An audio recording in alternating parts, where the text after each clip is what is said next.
Bonjour et merci de suivre le Talk, votre matin d'information sur Vox TV. Brazzaville, fondée en 1880, connaît une croissance démographique accélérée due à l'immigration rurale qui pose un véritable problème dans l'organisation de l'espace urbain car 37% de la population congolaise vit à Brazzaville. La planification urbaine a pour conséquence le développement des villes sans infrastructures adéquates.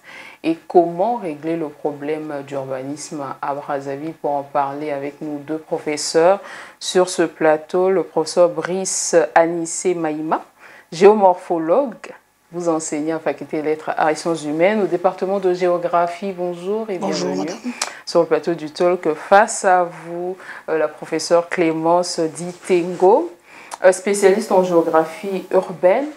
Vous enseignez également à la faculté des lettres et sciences humaines. Bonjour à vous, professeur, et bienvenue sur le plateau du Talk. Bonjour. Les enseignants de l'université Marien Ngouabi ont été promus au grade CAMES. Selon les résultats 2023 de cette institution, au total, 74 enseignants accèdent au titre CAMES, dont 28 maîtres assistants, 34 maîtres de conférences et 12 professeurs titulaires. Alors, je me tourne vers vous, professeur Clémence Ditengo. 74 enseignants promus au grade CAMES. Ces promotions, en tout cas, viennent combler un déficit en professeurs titulaires et qualifiés, l'une des exigences du système LMD. Ah oui, c'est vrai. Merci, madame la journaliste. Pour nous, vraiment, c'est une grande joie que plusieurs de nos collègues viennent nous rejoindre dans cette structure des promus du CAMES.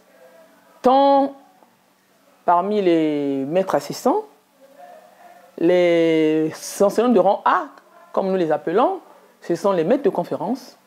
Donc nos grades du professeur Maïma et le mien, et le professeur titulaire. Parce que pour le LMD encore, il faudrait que la ressource humaine soit adéquate, soit importante pour pouvoir encadrer les masters et les thèses, mais également pour enseigner. Un enseignant de l'université doit être un enseignant qui doit prouver son efficacité, son dynamisme, son pragmatisme à travers la recherche. Et pour nous, le bout de la recherche de cet effort, c'est obtenir des grades. C'est comme à l'armée, hein. Vous ne pouvez pas rester des années avec les mêmes grades, ce n'est pas normal. Et nous voyons combien nos collègues sont vraiment enclins à la recherche de ces grades et mettre vraiment les bouchées doubles hein, pour atteindre ces différents grades. C'est vraiment comme on dit, un grand cru. 74, surtout pour les maîtres de conférences, il y en a beaucoup, 29, les professeurs titulaires, 13, mais c'est vrai que c'est par différentes spécialités, hein, différents CTS. Mais au moins, cela vient combler ce déficit d'enseignants de rang A. Donc nous savons que d'ici là, il y aura certainement pléthore, mais il ne faudrait pas qu'on s'en plaigne parce qu'aujourd'hui, tout le monde veut vraiment faire sa promotion. Ah, c'est bien. Mais dans les 74, il faut quand même noter 13 femmes. Il y a eu 13 femmes. Oui, 13 femmes seulement. On va dire 13 femmes seulement. Mais vous savez, moi, nous, quand nous sommes passés maîtres de conférence, en 2021, il n'y avait que 2 femmes maîtres de conférence. Une collègue de l'ENSAF, dans l'École nationale d'agronomie et d'aforesterie, et moi, la géographe. Puis une seule femme, professeur titulaire, professeur Malanda, la cancérologue. Alors que cette année, il y a 13 femmes. Et l'autre fois, il y avait des maîtres assistants, ou maîtres assistantes, maîtresses d'assistanat, mais elles n'étaient pas 10. Hein. Elles n'étaient pas 10. Elles pouvaient être 5 ou 6. Mais au moins, nous pouvons dire que les femmes emboîtent le pas. Parce qu'il y a déjà un problème qui est réel. Il n'y a pas assez de femmes enseignantes à Marien Ngouabi. Et c'est ce que... occupe aussi les postes de responsabilité. C'est vrai que vous êtes chef de parcours. Oui, ça, on le dit toujours. On le dit, c'est vrai. Mais ça, ce n'est pas que Marie Ngouabi. Hein. Nous voyons dans toutes les structures étatiques, dans d'autres pays, en dehors du Rwanda, certainement, qui veut, depuis l'Assemblée, où on fait le 50-50. Mais malheureusement, partout ailleurs, ce sont toujours les hommes, le genre. Voilà pourquoi, moi, je dis souvent, quand on est jusqu'à je dis, ça sera une discrimination positive. Et même dans certaines instances internationales, c'est qu'on dit que lorsqu'il y a un dossier d'une femme et celui d'un homme pour un poste, on fait une discrimination positive, oui. Mais en tout cas, les femmes ne sont pas en reste, hein, non. Les femmes travaillent. Les femmes, plusieurs femmes deviennent enseignantes à l'université. Mais malheureusement, comme on le constate, quand vous êtes à l'école primaire, il y a beaucoup plus de filles. Au collège, le nombre commence déjà à se réduire. Au lycée, n'en parlons pas. Déjà, encore. À l'université, n'en parlons pas. Surtout, nous constatons qu'en première année, il y a assez de filles en première année. En deuxième année, ça commence à s'égrener. En troisième année, il y en a déjà beaucoup moins. Et en master, presque plus. Déjà cette année, si je prends l'exemple de la géographie, parce que je ne peux parler que de la géographie, en master 2, en ville et territoire, où j'enseigne, aucune fille.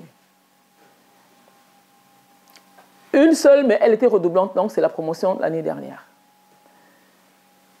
En GER, donc gestion des espaces ruraux, aucune fille. En SPE, santé, population, environnement, je ne crois pas qu'il y ait de filles ou une seule ou deux. C'est en géophysique quand même. Hein. En géophysique, elles doivent être 3 ou 4. Mais par rapport au nombre de filles qui étaient là au départ. Bon, je ne veux pas dire que ce sont les partisanes du moindre effort, peut-être pas. Peut-être que la fille a beaucoup plus de problèmes ou encore de préoccupations liées à la vie quotidienne. Hein, parce que nous le voyons aussi, qu'il y a beaucoup de problèmes des filles qui sont pourtant engagées, mais qui n'arrivent pas à terminer ne serait-ce que leur cursus, leur deuxième cycle. Si bien qu'avec le professeur Berton, c'est elle qui a engagé c'est un projet qu'elle est en train de mener et elle a demandé de rencontrer des étudiantes de la Flash. Mais elle a dit que son projet va se poursuivre dans les autres établissements. On a commencé par la Flash cette année. On a demandé aux étudiantes en master de venir et il y avait un formulaire. On a discuté avec elle. Il fallait qu'elle remplisse le formulaire pour dire quels sont les problèmes qu'elle rencontre. Il faut lire. Les pesanteurs qui les empêchent de poursuivre. Oui, donc beaucoup de problèmes sociaux. Voilà. C'est pas comme on dit, bon, c'est l'admission, comme on dit, vous m'excusez, au cuissage ou je ne sais, au canapé. Non, les notes transmissibles, sexuellement transmissibles, non. Pour la plupart d'entre elles, vous posez ce problème-là. Madame, nous n'en pouvons pas. Les parents ne peuvent pas subvenir à nos besoins. Être en master, c'est un problème. Déjà, normalement, pour être en master, il faut déjà avoir un ordinateur. Mais l'ordinateur, pour l'acheter, les étudiantes n'arrivent pas. Merci beaucoup, professeur. Alors, professeur Brice Anissé Maïma, c'est une bonne nouvelle en tout cas qui vient renforcer aujourd'hui ces nouveaux promus CAMES, viennent renforcer le personnel enseignant de l'université Marie Ngouabi. Les étudiants seront aujourd'hui encadrés. Oui, bien sûr. Comme l'a dit la professeure Ditengo, effectivement, c'est une félicitation pour ces nouveaux promus. Hein. Et quand même, l'année passée, nous avons plus le pourcentage de l'année passée, nous avons plus de maîtres de conférences. Parce qu'au dorénavant, c'est d'abord les maîtres de conférences qui vont prétendre encadrer le nouveau doctorant ou les thésards. Donc, c'est ça à féliciter. Nous avons fait quand même un travail de fond. Quand même, c'est vraiment une félicitation pour le nouveau promu du CAMES, surtout en ce qui concerne la FMC. Voilà. Alors, mais certains, je reviens à vous, professeur, pour terminer, certains parlent par accéder une politisation du titre CAMES au niveau du Congo, qu'est-ce qui se passe, la composition des procédures, etc. Et je vais annexer à cette question les propos du président béninois Patrice Talon qui disait dans son pays, il ne suffirait pas juste d'avoir le titre CAMES, il faut d'autres compétences pour espérer être enseignant. Parce que, pour éviter justement cette politisation. Bon, je ne vais pas rentrer dans ce débat, dire qu'il y a politisation, je ne pense pas. Parce que pour passer les grades, nous avons des procédures. C'est un process. Il faut d'abord faire la recherche. Nous avons des spécialités depuis nos doctorats. Moi, je suis spécialiste en géographie urbaine. Donc, je traite de tous ces sujets, si vous voulez, hein, qui intéressent la ville. Et donc, j'ai des champs d'action. Et chacun d'entre nous, dans toutes les universités du monde, ou encore dans l'espace CAMES, chacun d'entre nous rentre dans ce calibre-là. Et chacun d'entre nous, alors, est lié à un PTR, donc un programme de recherche. Mais je ne vois pas pourquoi on dirait qu'il y a politisation. Si quelqu'un va candidater, c'est dire qu'il trouve qu'il a atteint le nombre d'articles recommandés. Parce que par rapport au grade, nous avons des articles qui sont exigés, le nombre d'articles exigés. Pour passer maître de conférence, il faut au moins 3 articles. Scientifiques. Scientifiques. Donc, qui doivent être publiés dans des revues. Pour être maître assistant, des revues nationales, mais si tu veux aussi internationales, mais au moins 3. Et pour passer maître de conférence, ça se corse. Passer maître de conférence, il faut au minimum 10 articles publiés au niveau national et au niveau international, encadrés au moins 4 mémoires de master. Et là, on nous exige de participer à la communauté, de servir la communauté. Pas seulement l'université, mais avoir travaillé dans l'administration. C'est ça le service à la communauté pour une université, ne pas rester là. Et c'est exigé. Et il faut enseigner. On nous demande le nombre, nous avons des nombres d'heures de charge pédagogique. La charge pédagogique, la composition du dossier. Donc, tout cela dans la composition du dossier. Donc, vous avez des pièces qui sont bien exigées. Quand vous mettez ces pièces, avant, bon, ça c'est il y a peut-être 2 ou 3 ans que cette nouvelle, ou encore ce nouveau process, ou cette nouvelle procédure a été mise en place. On a créé des conseils scientifiques. Parce qu'on se disait que lorsque l'enseignant préparait seul son dossier, il y avait certainement des erreurs et on constatait qu'au niveau, au CAMES, il y avait des dossiers qui étaient rejetés. Et alors, on a demandé que chaque établissement ait des conseils scientifiques qui sont gérés par les enseignants de rang A. Nous appelons enseignants de rang A, ce sont les maîtres de conférences et les professeurs titulaires dans chaque établissement. Puis lorsque ces conseils scientifiques examinent, ils donnent le quitus. Bon, c'est vrai qu'il peut peut-être avoir des petites contradictions, je ne sais pas, oui. Et on peut vous appeler pour vous dire, bon voilà, il y a ceci tel dossier qui manque avant qu'on envoie, alors il faudrait que vous complétez. Puis lorsque l'on trouve que le dossier est complet, par rapport au conseil scientifique, il faut maintenant envoyer au CAMES. Mais tenez-vous tranquille. L'université Mariam Gabi paye par dossier 450 000. Par dossier. Là, il y a eu 74 promus. 9 ont été ajournés. Mais, donc, il y a eu 450 fois 9. 450 fois 200 par 29 qui n'ont pu être promus.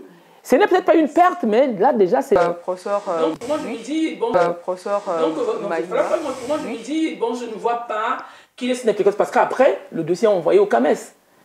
Bon, qu'est-ce qu'on va dire peut-être par relations humaines et tout, mais nous sommes des humains. Hein. certainement qu'il y a une partie des relations humaines, mais seulement si quelqu'un n'a pas un dossier. Il n'y a pas favoritisme de certains dossiers pour on ne sait pas. On ne sait pas. Pourquoi favoritisme? Regardez. Ils accèdent au grade CAMES. Non, regardez.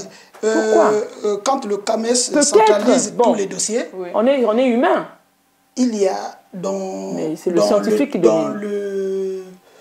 la base de données du CAMES, oui. Il y a des spécialités. Donc, quand vous avez les spécialités, ce n'est pas seulement au Congo, c'est dans toutes les universités du monde, de l'espace CAMES, au moins d'ailleurs et ailleurs. Donc, quand vous avez reçu un dossier de géographie urbaine, ce n'est pas seulement Madame Ditengo qui est géographe urbaine de l'Afrique ou de l'espace CAMES. Non, ils sont nombreuses. Ceux qui font, nombreux et nombreuses qui font géographie urbaine. Et quand on a reçu un dossier, que ce soit du Congo, on peut l'envoyer au Sénégal, en tenant compte de la spécialité du candidat. Moi, cette année, j'ai reçu deux dossiers, un du Bénin, un du Cameroun, pour examiner. Moi, j'ai reçu 2 dossiers, un du Sénégal et du Togo. Et lorsque nous examinons, il y a maintenant la session, vous parlez, la session pour CAMES. le cas du Congo, hein, pour terminer ce sujet avant d'aborder notre sujet principal, ni le favoritisme, ni le tribalisme. Non, je pense pas. Les promotions. Non, parce que pour nous, nous disons que c'est scientifique. Parce que les dossiers sont constitués du point de vue scientifique.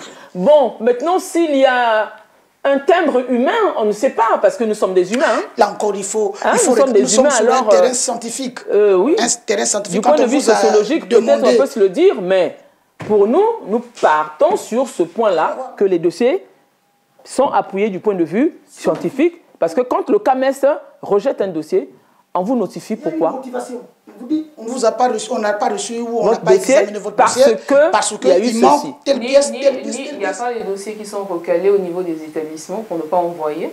Si, parfois. Parfois, quand le conseil scientifique trouve que le dossier n'est pas bien préparé, il y a des dossiers qui sont recalés. On dit, vous pouvez pas, on ne peut pas envoyer ce dossier-là cette année. Ben, il faut ajouter certainement peut-être un article plus performant ou encore ajouter des dossiers qui manquent. Mais le problème aussi, c'est parce que nous-mêmes, parfois, nous nous préparons à la dernière minute.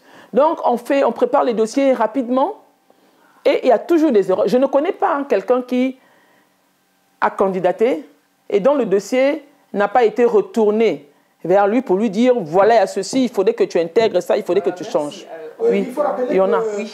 L'université Marien Ngouabi, comme les autres universités, elle a mis en place une commission d'experts locaux. C'est-à-dire, avant que le dossier n'aille au CAMES, il y a eu des experts nationaux qui ont examiné ces dossiers-là, des candidats, ainsi de suite, et produit un petit rapport donnant l'avis motivé d'un dossier. Et jusqu'à ni la corruption, pour terminer la dernière question, ni la corruption passe. Mais non. Bon, les réseaux sociaux, c'est ce que mais nous, ici, nous ne pouvons pas le dire parce que nous n'avons pas de preuves palpables. Preuves palpables ou pas, nous n'avons pas de preuves, tout simplement.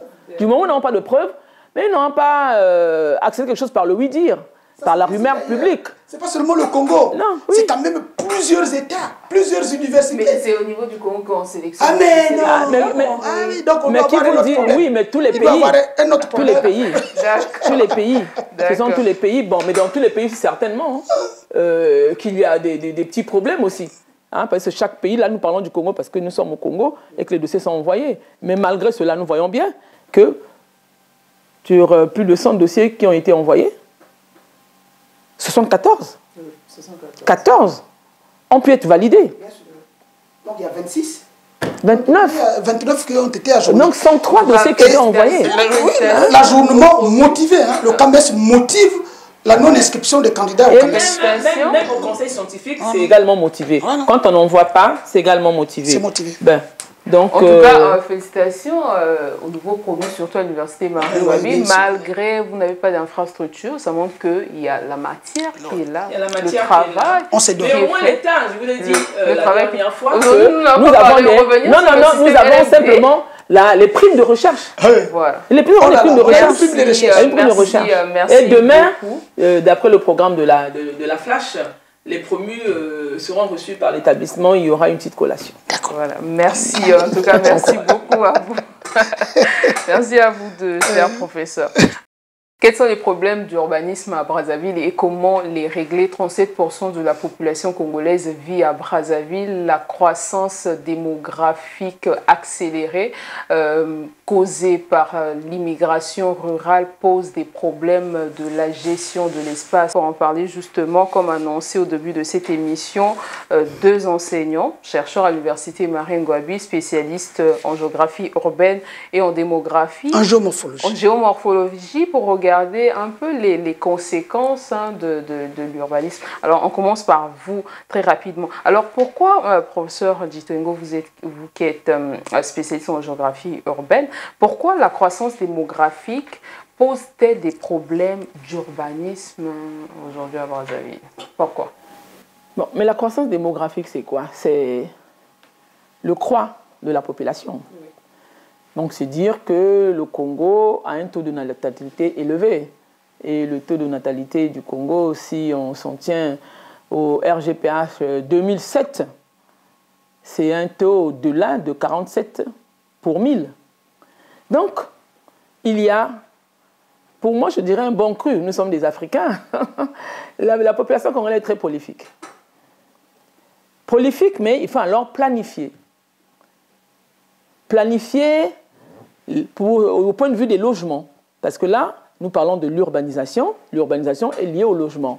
Logement, infrastructure et équipement, c'est vrai. Donc la planification, donc il faudrait préparer les écoles, la ville va s'agrandir. Après, il faut retenir qu'une ville s'agrandit toujours.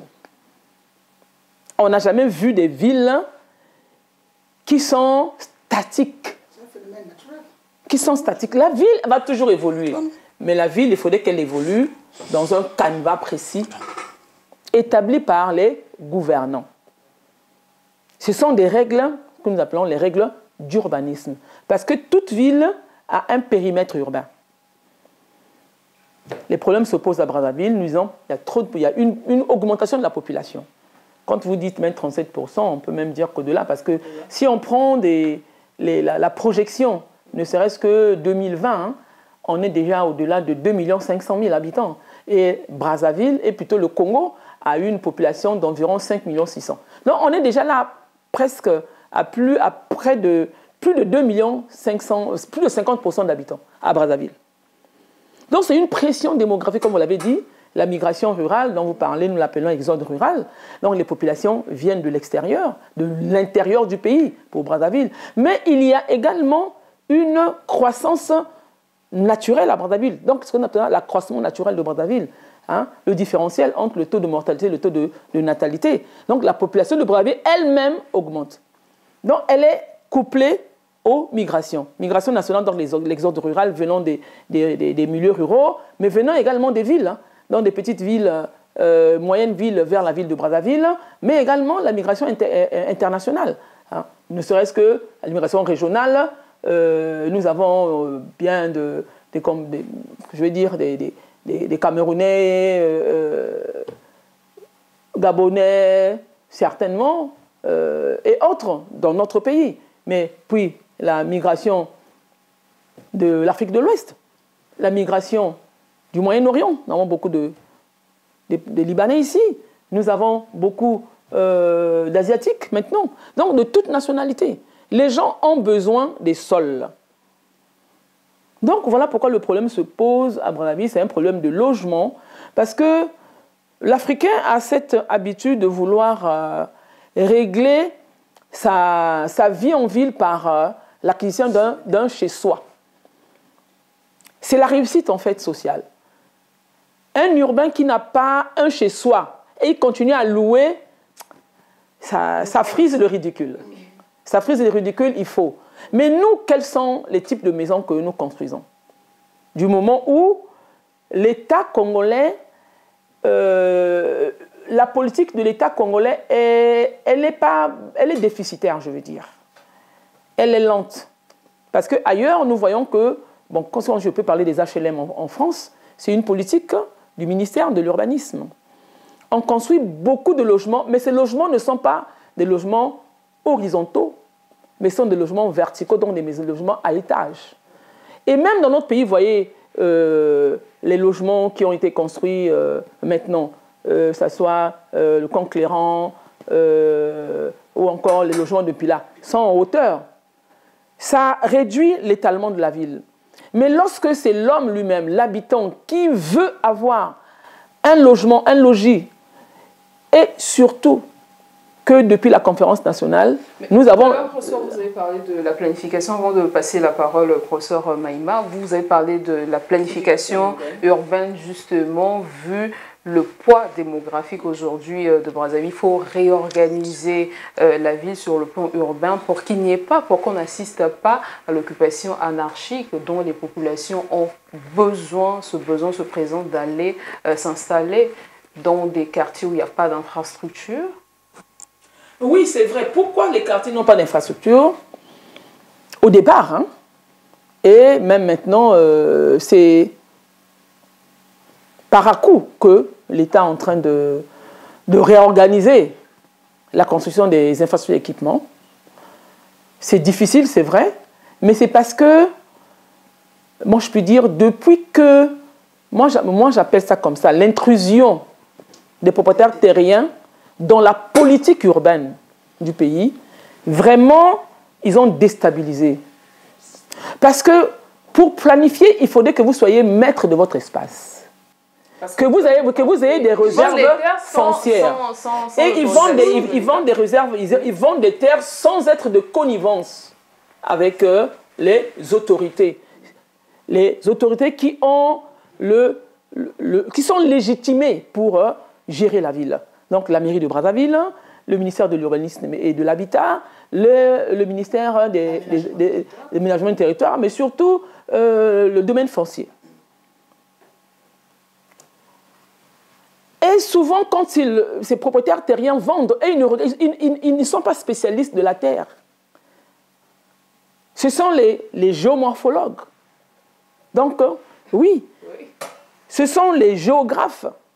Ce sont les urbanistes qui savent comment gérer. Parce que vendre la terre, il faudrait que ça soit lié au lotissement. Le lotissement est un acte public qui permet de disséquer un lot avec des ruelles, des avenues et réserver des espaces pour les équipements publics, donc les marchés, les écoles, les hôpitaux, mais également les routes, ainsi de suite. Sites de loisirs. Oui, sites de loisirs, des espaces verts, mais aussi des bâtiments pour l'administration. Parce que pour nous, nos quartiers, pour la plupart de nos quartiers, pas seulement à Brazzaville, au Congo et dans la plupart des pays africains, ce sont en fait des quartiers dortoirs. C'est-à-dire? Des quartiers dortoirs, c'est-à-dire que les gens y habitent simplement pour vivre, pour passer leur vie quotidiennement, pour dormir. Et tous les matins, ils se déplacent parce que dans leur environnement, il n'y a pas de travail. Le ministère, les différentes activités sont dans un autre secteur de la ville, le centre-ville. Et nous parlons souvent des mouvements pendulaires. Et voilà pourquoi tous les matins, nous constatons, surtout dans notre ville de Brazzaville que nous sommes en train d'examiner. Du coup, il y a un phénomène, conséquence de l'urbanisme, des embouteillages. Les embouteillages, oui, parce que les gens, les gens se dirigent vers la périphérie, ce que nous appelons en géographie urbaine la périurbanisation. Oui. La périurbanisation, c'est, vous avez une ville à des limites, une ville a un périmètre urbain. Et nous avons des quartiers précis. Dans un périmètre urbain, il y a des zonages. Et dans le zonage, vous avez le premier quartier, le plus grand quartier, le quartier phare, c'est le centre-ville. Et tout autour du centre-ville, vous avez les quartiers centraux.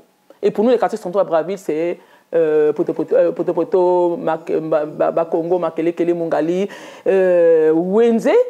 Et nous avons les quartiers péricentraux, nous pouvons dire Talangai. Filou, mais eux, au fur et à mesure, eux aussi, ils étaient des quartiers péricentraux ou encore périphériques, mais qui, avec l'évolution de la ville, deviennent des quartiers aujourd'hui à l'intérieur du périmètre urbain parce que la ville les reconnaît.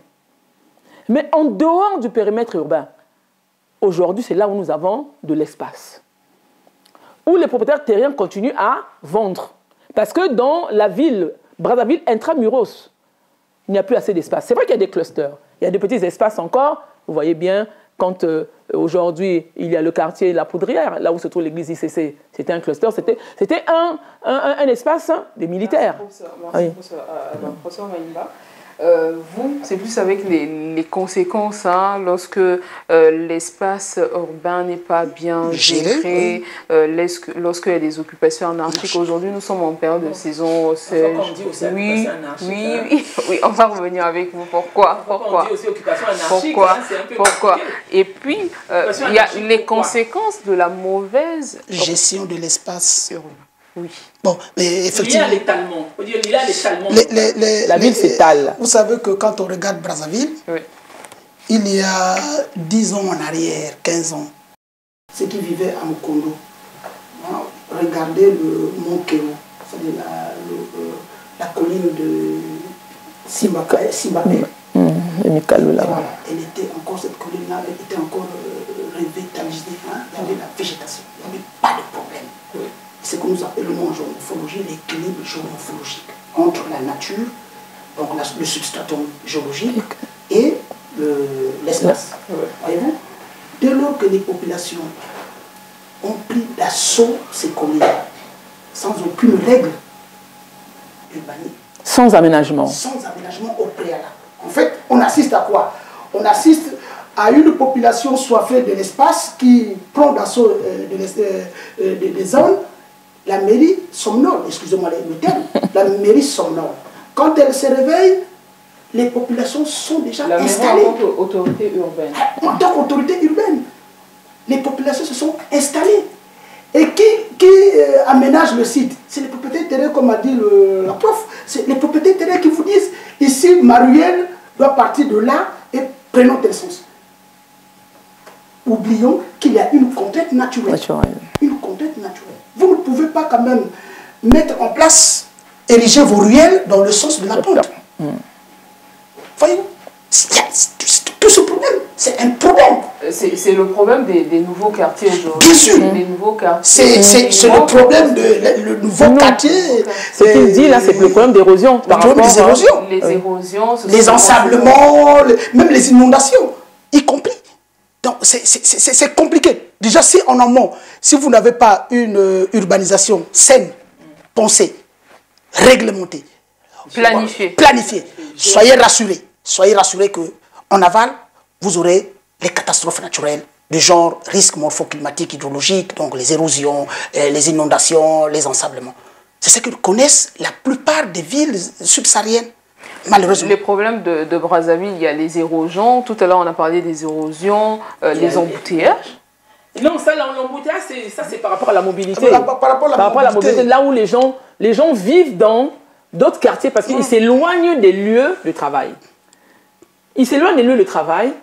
Et pour venir au travail, ça devient un problème parce que déjà, la mobilité n'est pas régulée. Voilà. Elle n'est pas régulée. Parce que souvent, si on prend l'exemple de la France, parce que nous sommes souvent arrivés à la France. À la France, on peut prendre l'exemple de l'Île-de-France, où il y a Paris et ses banlieues. L'occupation anarchique, professeur Ditengo, c'est la conséquence de la mauvaise planification urbaine. D'occupation. Tout à l'heure, lorsque j'ai utilisé la planification, les documents sont là, c'est vrai. Quand j'ai utilisé l'expression anarchique, j'ai réagi. Pourquoi moi je réagis? Parce que aujourd'hui, ce qui occasionne ces ventes de terre, parce que lotir, c'est un acte public. Ce n'est pas l'État qui fait des lotissements. Avant 1992, c'est l'État qui organisait ces lotissements. Et on voyait bien comment il y avait cette stabilité quand même. Hein? On ne se plaignait pas d'autant d'érosion qu'aujourd'hui.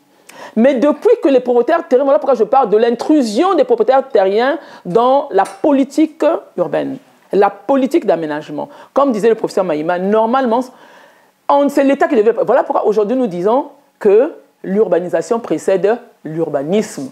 alors que ce serait l'urbanisme qui devait précéder l'urbanisation. La différence, c'est que l'urbanisme, c'est la gestion de l'espace urbain, oui. et différent de l'urbanisation. L'urbanisation, c'est la croissance des villes. La croissance des villes. Qui va avec l'installation des infrastructures, les équipements, des logements.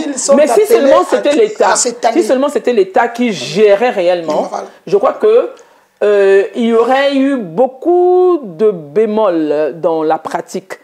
C'est parce que, comme disait le professeur Mahima, on a décapé les sols. Là, dès que vous décapez le sol, et surtout que ce sont des espaces collinaires, donc des pentes, dès que vous décapez, parce que le sol, nous en géographie, nous parlons du ruissellement diffus. Lorsqu'il y a les plantes, là, quand il pleut, le ruissellement n'est pas rapide. Ça va être lent et ça ne va pas emporter aussi rapidement les sédiments, donc les sables. Mais les sols sont à nu. Lorsqu'il pleut, c'est sur des pentes. Et les rues, comme il a dit, c'est de façon perpendiculaire. Alors que dans d'autres, voyez, je vais vous donner un exemple. J'ai lu un document et quand je fais le cours, je le dis souvent, Mbinza, en RDC, a pratiquement le même site que Mikalo, comme il a dit ces mots-là. Mais à Mbinza, ce n'est pas n'importe qui. Hein. Ce n'est pas un quartier populaire et populeux. Hein. Déjà qu'au Congo, nous avons beaucoup plus de quartiers mixtes. Il n'y a pas de quartier réellement résidentiel. Résidentiel, simplement, bon, dans le temps, il y avait le plateau de 15 ans, puis Soproji, Somiko, à Mukondo, mais ça s'arrête là un peu à Masengo, en face des Tatolo. Mais à Mbinza, les populations ont occupé cet espace suivant un cahier de charge. Donc là, c'était planifié. Vous voulez acheter? Voilà ce qu'il faut faire si vous achetez. Par mes relations personnelles, j'y allais à Mbinza. Les rues suivent les courbes, le sens des courbes de niveau, donc sont circulaires. Donc on donne un certain modèle de construction également. Même dans les parcelles sont larges. Et même à l'intérieur des parcelles, les petites rues, dans une parcelle, hein, vous allez voir, la maison est au fond, et comme dans une vallée.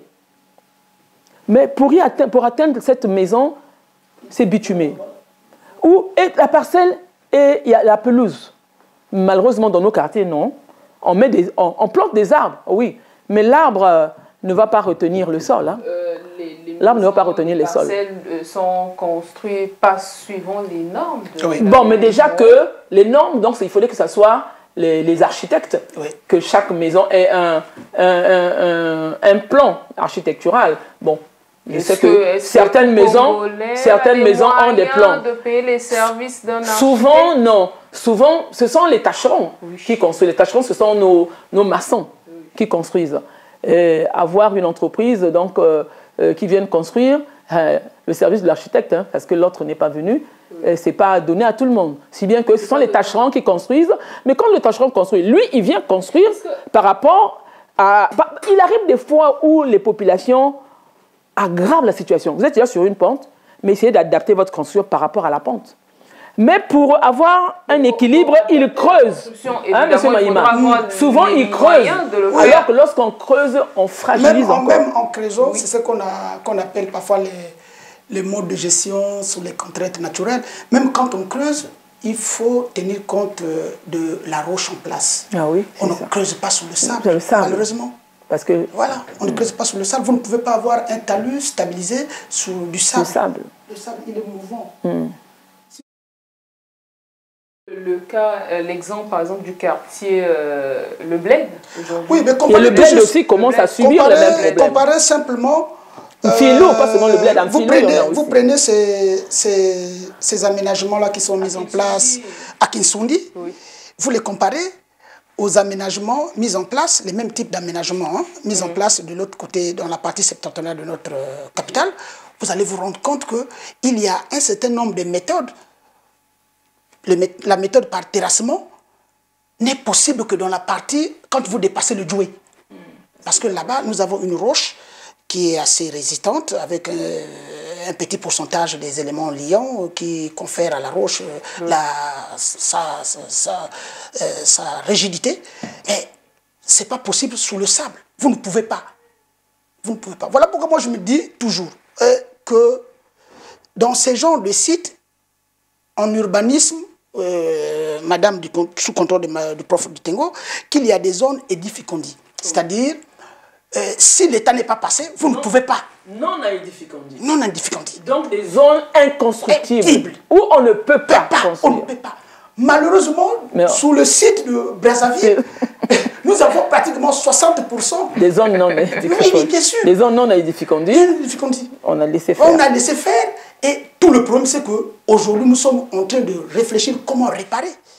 Comment réparer. Mais puisque aujourd'hui, l'urbanisation a précédé l'urbanisme, oui. Alors ça pose un véritable problème à Brazzaville. Comment faire? Est-ce qu'aujourd'hui, dans d'autres villes, par exemple en Égypte, la construction de nouvelles villes, est-ce qu'il ne faut pas penser construire des nouvelles villes selon les normes? Mais on peut opter pour cette approche, c'est-à-dire recasser les quartiers. Pour moi, je veux dire, on peut recasser les quartiers. Oui. On hésite comment parce que c'est un problème social. C'est un problème social. Sinon, c'est faut faire. C'est possible. Mais Haussmann à Paris l'a fait, non? Voilà. C'est possible. Au 19e siècle. Bien sûr. C'est-à-dire que vous cassez les quartiers, vous détruisez tout et vous reconstruisez. Vous délogez. Bien sûr. Vous les délogez. Vous les expropriez. Là c'est créé encore un problème. Mais voilà pourquoi je dis que c'est simplement un problème social que l'État certainement craint. Parce que c'est social et financier. Madame, mais sinon que c'est pas difficile de regardez le quartier. On va continuer jusqu'à à Mououmi, nous sommes allés au Bénin, il y a peut-être 3 ans, nous sommes allés exposer sur ce phénomène d'ensablement du quartier Mououmi.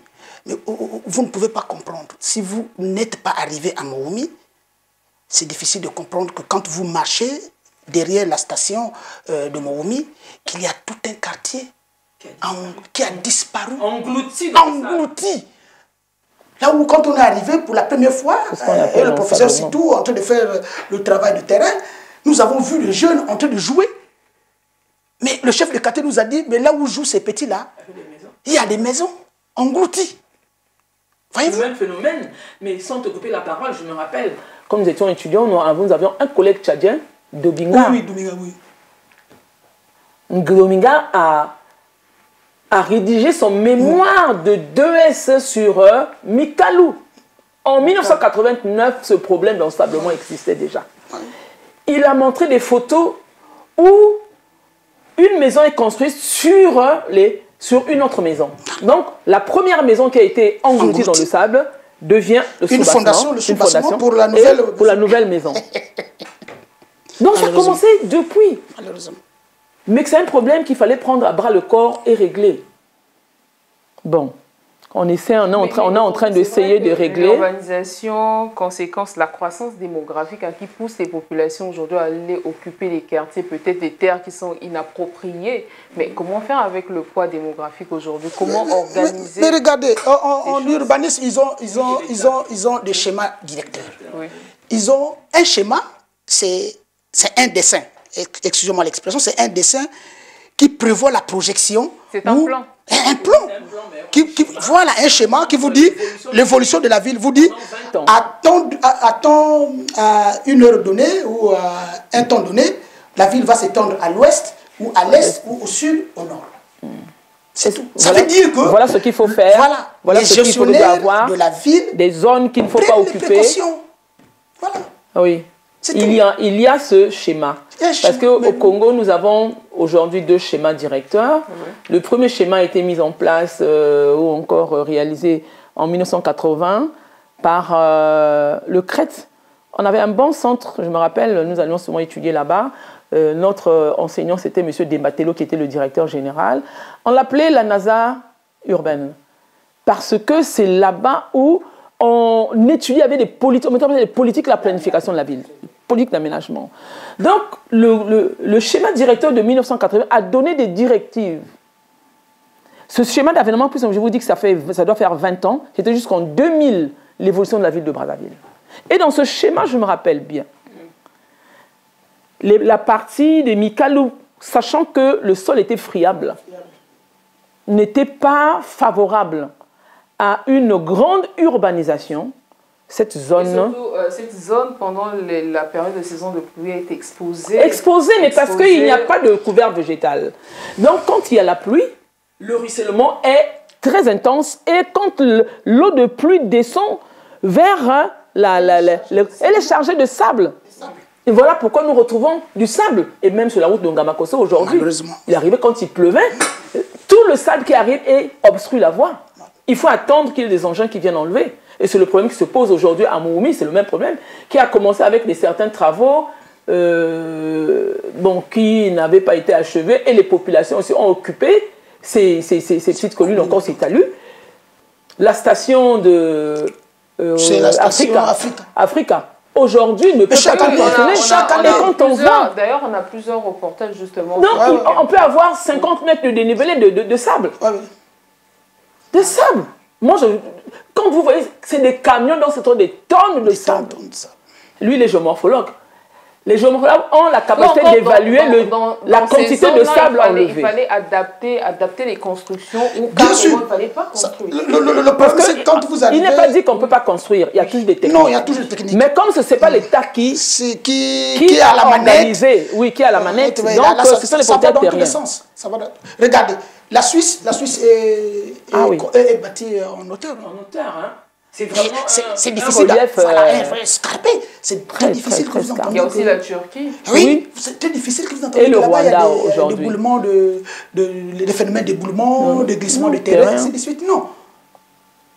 Quand vous allez dans ces quartiers périphériques, là où sévissent les érosions, vous allez vous rendre compte qu'un simple constat, c'est que toutes les avenues qui sont perpendiculaires à la pente, elles ne sont pas grignotées par des érosions. Mais toutes les ruelles parallèles à la pente, c'est-à-dire qui suivent le sens de la pente, elles sont toutes grignotées. Elles sont toutes, aucune exception. Parce qu'il y a eu un plan d'aménagement. Mais non, c'est parce qu'on a laissé aux propriétaires terriens la possibilité, eux, de faire l'aménagement à la place de l'autorité de l'État. C'est ça le problème. Moi, la question que je me pose, je le dis, c'est tout. Je dis avec des collègues au cadastre. Oui, ce sont ces géomètres. Mais ces géomètres savent, non? Ces géomètres, normalement. Mais bien sûr. L'urbanisme. Regardez. Mais non, ce n'est pas l'urbanisme qui vend les terrains. Regardez. Ce sont les propriétaires terriens. L'État a reconnu les propriétaires terriens. Regardez. Donc, ils ont la possibilité de vendre leurs terres. Est-ce qu'il faut aujourd'hui encadrer les actions des Normalement, on va les encadrer. Et il y a la loi, aujourd'hui, la loi 2021, qui encadre, faisant cette loi, qui encadre l'activité des terriens. J'ai même emmené cette loi, c'est parce que peut-être qu'on n'aura pas le temps de lire, le titre, c'est vraiment l'encadrement de l'action des propriétaires terriens pour le lotissement. Et en 2019, si j'ai bonne mémoire, au temps du Premier ministre, paix à son âme, Clément Mwamba, il y avait un décret qui réglementait les lotissements. Mais le lotissement, il faudrait que ce soit l'État qui fasse. Mais quand on dit ça, c'est que l'État devait encadrer ses propriétaires terriens. Voilà pourquoi souvent je me dis, pourtant ces terriens vendent au su, au vu et au su de tout le monde. Hein. Et c'est nous tous qui allons acheter. Le paradoxe, c'est que... C'est tout le Congolais, personne va me dire. Et moi, et le haut standing, et le moyen standing, et le bas standing, tous nous allons acheter. Et vous allez voir que dans ces quartiers, il y a des domaines, il y a ceci. Nous allons acheter. Pourtant, papa, on sait que cette zone-là n'est pas bonne pour l'urbanisme, l'urbanisation. Mais on se dit, autant acheter, hein, parce que... Mais il faut dire aussi que ce qui est plus gênant, ce qui est plus gênant dans ce phénomène, c'est que l'État arrive quand même, où les autorités censées gérer la ville arrivent quand même à délivrer les permis d'occuper. Ah oui. Bon. Donc, pour ces citoyens-là, voilà pourquoi moi je dis que c'est pas anarchique. Qui occupe ces zones à risque. Mais bien sûr. Voilà pourquoi moi ils ont je dis les permis d'occuper, ils ont à la limite même les titres fonciers. Oui. Ça veut dire que l'autorité a fait un constat, il est arrivé sur le terrain. Il n'a pas fait le constat. L'État ne va même pas, sachant que ce sont des zones interdites, non édificantes, voilà. Donc qui en fait valide. C'est ce qui gêne quand même. Valide l'action des terriens. Hein? Qu'on est en train de... voilà. J'étais en train, hier, j'ai demandé... de recuser ici. Mais du moment où l'État accepte d'établir un titre foncier. Bon, le permis d'occuper, c'est vrai qu'il est obsolète, mais la mairie continue. Ça veut dire qu'elle a consommé. Oui. Elle a cautionné. Voilà pourquoi je dis, mais pourquoi ce sont des occupations anarchiques? Du moment où l'État reconnaît déjà les propriétaires terriens, qu'ils ont le devoir de lotir des terres lorsqu'il y a eu reconnaissance des terres par la commission ad hoc. Voilà. La commission, bon, elle n'est plus ad hoc, puisque maintenant c'est la commission de reconnaissance des terres coutumières. Puis cette commission qui... Et on dit que lorsqu'ils reconnaissent, ils ont l'obligation d'établir un titre foncier alors de commencer à vendre. Et avant même qu'ils aient des titres fonciers, ils ont déjà commencé à vendre. Ils ont déjà commencé à vendre, c'est tout le monde qui se jette là-dedans qui va acheter. Et on se demande même, est-ce que pendant que j'ai acheté, le propriétaire terrien avait déjà son titre foncier? Bon, nous, ce n'est plus notre problème. Du moment où il n'y a pas, dans d'autres pays, il y a ce qu'on appelle la police foncière. Donc, lorsqu'on sait qu'il y a un établissement, une réalisation foncière quelque part, la police arrive pour demander. Déjà en France, aujourd'hui, un État qui n'a plus de terre, pas de réserve foncière, mais c'est un État qui a les bras je peux dire attachés, qui ne pourra pas rien, qui ne pourra plus rien faire.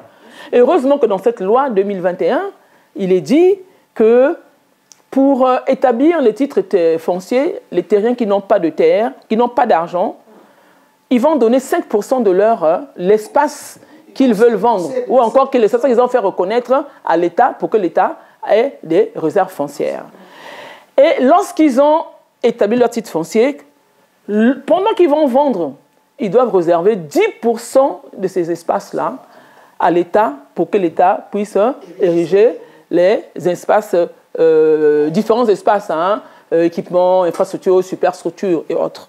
Mais qui respecte? Parfois on respecte, mais est-ce que ce pourcentage est suivi? Est-ce que l'État après va pour vérifier le domaine foncier ou encore l'urbanisme pour vérifier si ce sont les 10% et autres? Donc aujourd'hui, l'État congolais déjà n'a pas assez. Parce que même s'il faudrait que l'État puisse se loger, le problème c'est ça. Pourquoi dans les autres pays, les autres pays réussissent à encadrer quand même, à endiguer le désordre, cette anarchie que moi je vais mettre entre guillemets. Oui, en aménageant. Et en suivant ces règles, qu'est-ce qui est dit? Est-ce que c'est cette zone qui est prévue pour un aménagement quelconque?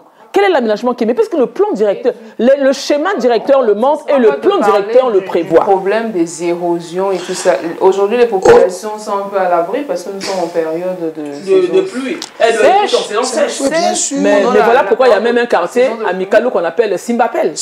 Parce que quand il pleut, il faudrait que les gens aient les pelles pour creuser, pour essayer de faire des petites digues et orienter les eaux de ruissellement, pour ne pas que ça entre dans leur maison. Et nous ne voulons pas ressasser des douleurs ici, où nous avons vu des gens qui ont été emportés par les eaux d'inondation.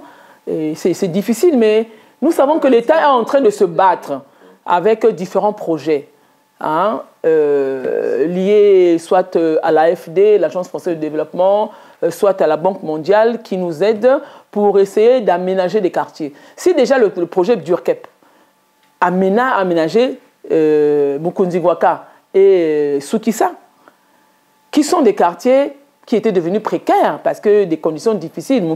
Mukondra était un ancien quartier, mais Sukisa, nouveau par rapport à Mikalou quand même.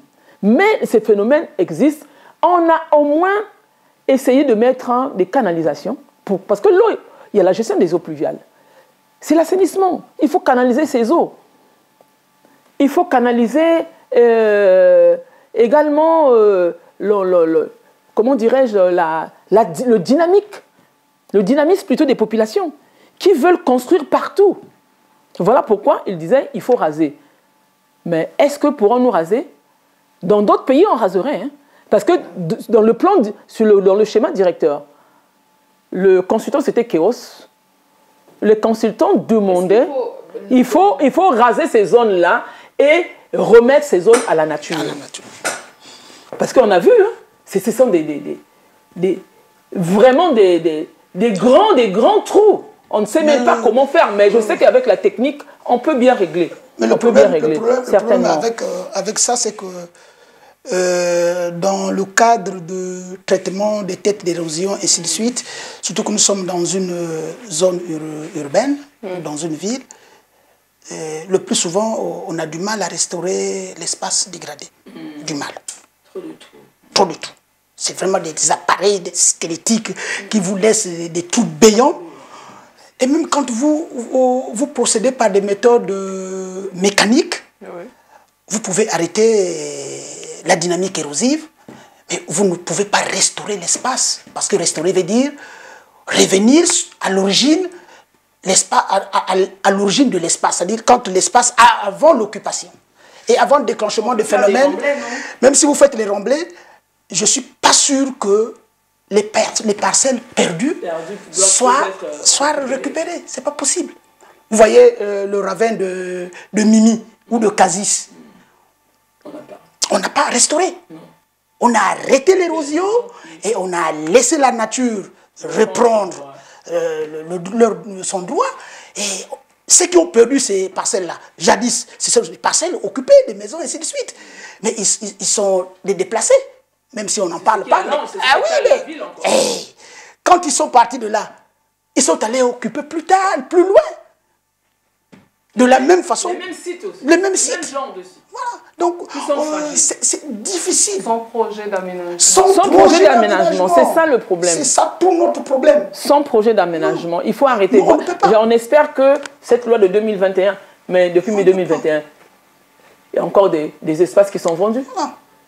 Et qui ne tiennent pas compte de ça. Mais regardez, quand vous êtes sous le viaduc, moi ça me fait vraiment mal en tant que géomorphologue. Vous êtes sous le viaduc. Oui. Regardez le versant qui donne face au fleuve Congo. Oui. Mais je me demande comment est-ce que ces habitants-là ou ces populations-là peuvent aller construire. Et comment ils ont fait pour transporter le matériel. Moi je me demande, franchement, je m'arrête, je regarde le moyen de bord, mais pas possible. La pente est forte. La pente est forte, elle est à plus de 20%, elle est forte. Et vous savez, même sans occupation, déjà il y a des éboulements là-bas de façon naturelle, sans occupation. Donc quand il pleut, il y a l'érosion naturelle. Il y a l'érosion naturelle. Oui. Sans qu'il y ait... Elle est accentuée maintenant par l'occupation humaine. L'intervention de l'homme. Il y a des érosions naturelles. Dans la forêt, il y a une érosion forestière.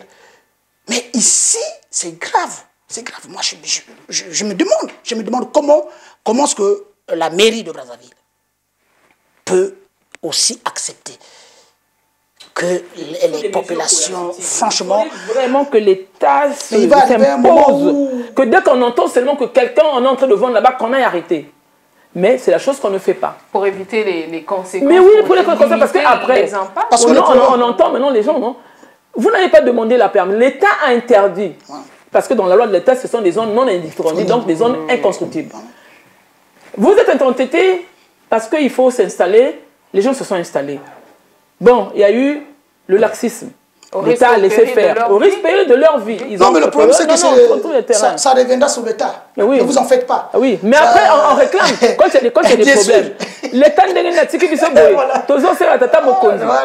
ça finira par venir par là. C'est l'État. Oui, parce que c'est l'État. Mais bien sûr. Les choses d'organiser l'espace. C'est l'État. Le sol appartient à l'État. Le sol appartient à l'État. C'est surtout à la mairie. La terre appartient à l'État. Pour le cas de Brazzaville, c'est la mairie. C'est la mairie de Brazzaville qui devait gérer la ville de Brazzaville. Qui devait ne devait pas gérer seul avec les domaines fonciers et l'urbanisme. On peut mettre le garde-fou parce que de toutes les façons, 10 ans, 15 ans, le quartier Simbapel là-bas ne va plus exister. 10 ans, 20 ans. Ah bon? Avec la combinaison du dérèglement climatique, tel que c'est occupé, tel que c'est urbanisé, je suis rassuré. Il nous reste 2 minutes avant de terminer l'émission. Les solutions. C'est vrai que tout au long de l'émission, il y a beaucoup en même temps les causes, les conséquences, les problèmes, et puis les pistes de solutions. On peut aller vers la construction d'une nouvelle ville pour comment aménager Brazzaville, comment organiser. Il faut arrêter l'évolution de la ville de Brazzaville. Déjà, bon, est-ce que c'était bien fait d'arrêter aussi brusquement l'évolution de la ville de Brazzaville dans le schéma directeur de 2016, donc le deuxième schéma qui montrait l'évolution, comment devait être l'évolution, donc une évolution prospective de la ville de Brazzaville. Il y a eu la création de la ville de Kintélé. Mais à Kintélé, déjà, il y a des érosions. Ils ont rédigé un article. Des érosions terribles, quand vous regardez, effarantes. Donc, il faut... Pourquoi c'est un nouveau quartier? Une nouvelle ville. Oui, bien sûr. Mais puisque les gens, avec la nouvelle ville, tant qu'il n'y avait pas un empressement de la population pour occuper les terrains, le terrain était stable. Mais du moment où les populations, il y a en gros maintenant la ville de Brazzaville, des populations de Brazzaville, qui vont acheter et construire, le même problème dans les quartiers de Brazzaville se pose. Merci beaucoup, professeur. Que l'État se pose. On termine avec vous en piste de solution, professeur Brice. Et sinon, pour moi, en tant que géomorphologue, la solution, elle est claire, que l'État doit raser ses quartiers. Ah oui, il faut, mais parce que de toutes les façons, on risque... Ça, c'est la solution radicale. Oui, on ne sera pas les premiers. Il faut atténuer. Il faut raser en prévoyant un autre site. Vous rasez d'abord, l'État rase, il a des moyens. Après, il faut les reloger. Mais c'est ça le problème. Parce qu'après la... Voilà pourquoi j'ai dit qu'il faudrait que l'État prenne en charge. Vous savez, l'investissement sur le traitement des têtes ça. Déjà en 2001, on était déjà à 9 milliards. Nos fiscs de Ngamakoso, qui avait coupé la nationale. On était à 9 milliards. Mais on a une dizaine de têtes d'érosion encore actives. La mauvaise urbanisation, c'est vrai que la population par désespoir va occuper les sites. Parce qu'il manque de logements. L'année dernière déjà, le ministère de l'urbanisme... d'organiser. Mais déjà, le ministère de l'urbanisme, l'année dernière, a fait je crois que c'était un colloque sur l'urbanisme, je ne sais plus comment c'était appelé. Il y a un déficit de 10 000 logements par an à Brazzaville. Qui ne suit pas l'accroissement naturel. 10 000 logements. Merci beaucoup. Professeur Clémence Ditengo, spécialiste en géographie urbaine, professeur Brice Maïma, géomorphologue. Merci à vous deux d'avoir pris part à ce plateau consacré aux problèmes d'urbanisme à Brazzaville. Merci aux équipes techniques qui ont réalisé cette émission. À vous également, merci pour votre attention. N'hésitez pas à aller visiter notre site internet, le www.vox.cg.